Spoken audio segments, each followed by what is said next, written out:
to me. What are them Bitcoins doing daily? That's what we're going to talk about today. Going to talk about that. No, I'm as surprised as you are, my friends. Bitcoin's looking pretty tired over here. On the weekly chart, this candle, which I think it's right here. Here it is. Has just closed. There's a few interpretations of this pretty weak looking wick. Bitcoin is just stabilizing.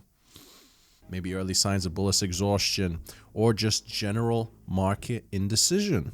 Yes? No.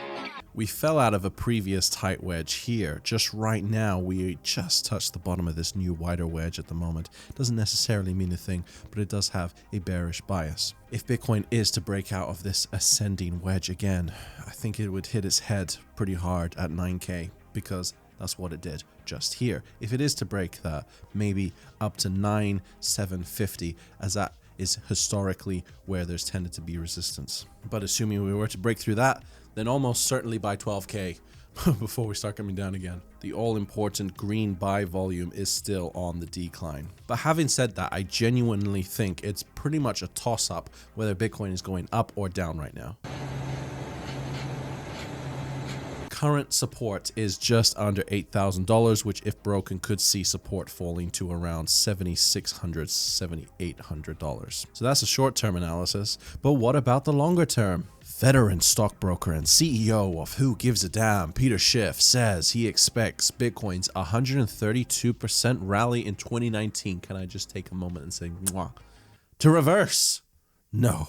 So now we're in a bear market, and in a bear market, you always have rallies. That's what bear markets do. They try to sucker in the bulls. You have these false rallies. We're having one now. How much does it take to be out of a bear market? But initially, a lot of people got suckered into this pump and dump scheme because they heard all the stories about the young... Have you seen? I've been practicing my Fiat Daily accent here. I think I'm getting quite good.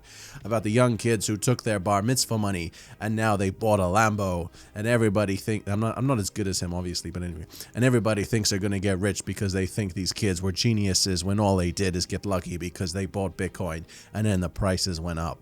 You sound like such a butthurt old man right now. It's actually crazy because you quote-unquote missed your chance on Bitcoin. I mean, if I heard that the only thing about Bitcoin was like kids put their bar mitzvah money in it and got Lambos, I certainly wouldn't be interested. The thing that interested me was learning about it. Oh, interesting. But then I decided to learn about how fiat works, and that took my appreciation of Bitcoin to all-time highs. I like that crypto word. But anyway, a bear market rally. It's an interesting proposition. Let's have a look at the weekly Bitcoin charts here. How many of you, looking at this chart, let me squish that a bit, how many of you would not buy this if it was to fall to this old support level of around 6K? I can practically guarantee you that if we fall to 6K right now, theoretically, I would likely make another what coins am I buying video and be pretty excited about it. I can imagine many people would be willing to catch Bitcoin if it was to fall down here. Ask you to fall, and then they will catch you. 2, 3. No! And in the grand scheme of things, if we were to fall there, that is what, a 30% pretty much at most drop right now? 30% when how much shift did you admit Bitcoin's up this year? 132%? Okay. Surely that could only serve to refuel Bitcoin's next move up. But we have to admit, anything is possible. These markets are immature and very easily manipulated, but the bullish bias remains intact as long as we are above $5,500, in my opinion. Yeah, it's theoretically possible, all right, to fall down to 3,000s, but then I'm buying the rest that I can afford, and I just don't see it being very likely.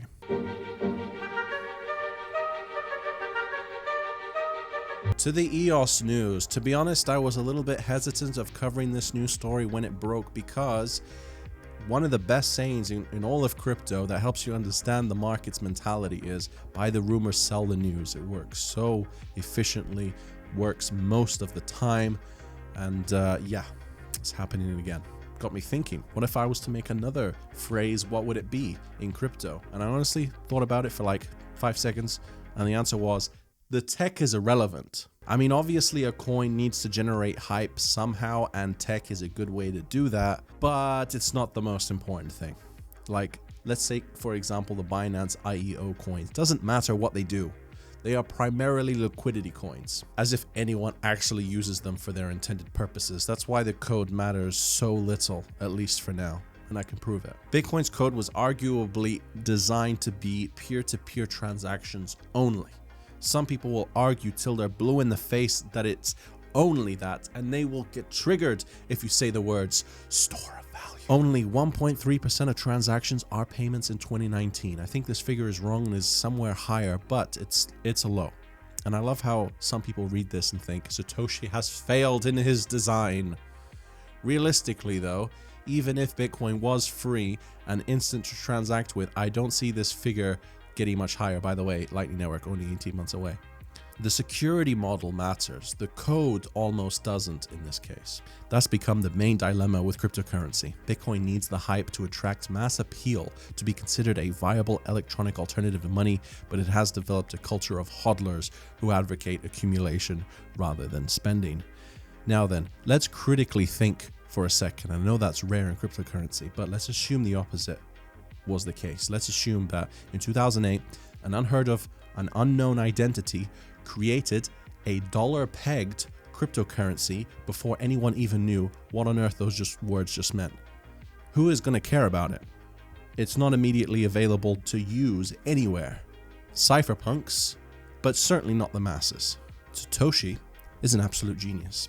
The reason you are watching this video, the reason I am creating this video, is exactly because of the way it's designed to grow an economic mass and award early adopters to spread virality, and it's been very successful.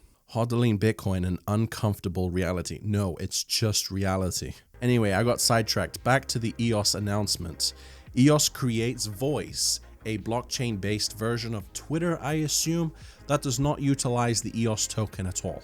They've created a new token called Voice you cannot buy or sell, so no wonder the EOS token has been falling ever since the announcement. I'll probably give this a try. I just don't know about its appeal when you can't sell your tokens. Like, Twitter isn't all that bad for the majority of its users. I do think social media that fairly rewards its content creators is an absolute no-brainer though, unlike Facebook, and YouTube has so many threats to its content creators right now, it's actually becoming irresponsible to not have a backup account. I can't really believe we're already at that situation, but that's the truth.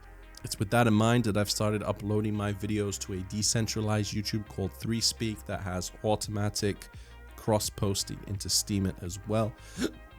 I'm also going to start using a decentralized Facebook, kind of like Facebook. They had their ICO back in 2017. I actually talked about investing into it at the time. Coin did nothing in 2018, absolutely nothing, but the project's almost ready. It's actually ready right now, but it's just getting polished, so looking forward to that. I'll let you know what it is when it's ready. But thank you for watching, and